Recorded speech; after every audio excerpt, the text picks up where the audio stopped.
Ayan mga idol, pakita ko lang yung ano namin, yung sardinas natin, lubang sardinas na lang sa sutangkon, tapos may malunggay. So kahit anong gulay pwede nyo ihalo dito ano mga idol. Ako kasi paborito ko yung malunggay kaya. Tapos nilagyan ko siya ng siling haba.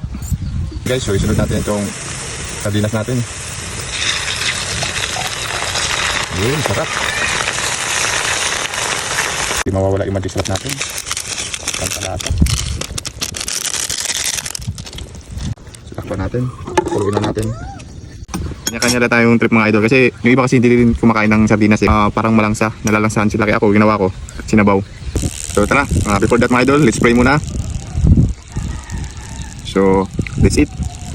Yan, buhos muna natin yung sabaw sa kanin.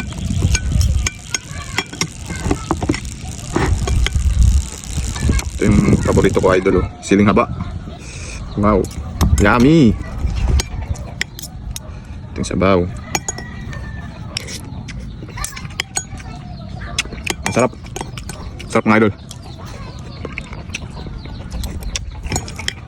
Naparami ka dito. Sasalaw mo ng siling kunting manghang. Gusto ko dito sa labas mga idol kumain kasi mahangin eh. Gusto ko rin dito magluto sa labas. Gusto ko kahoy yung ginagamit ko kasi parang iba yung lasa pag kahoy. Tapos fresh pa mahangin. So ito yung natin sardinas natin.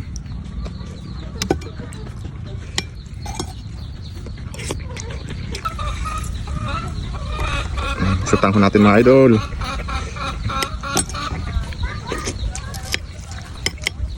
Okay din yung ganitong ulam paminsan-minsan mga idol. Kasi puro kayo mamantas kain mga karne-karne. Grabe sarap.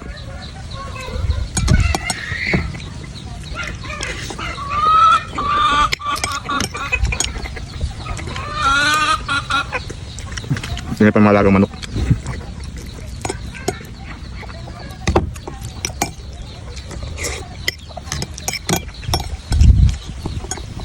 Hindi halatang gutom mga idol.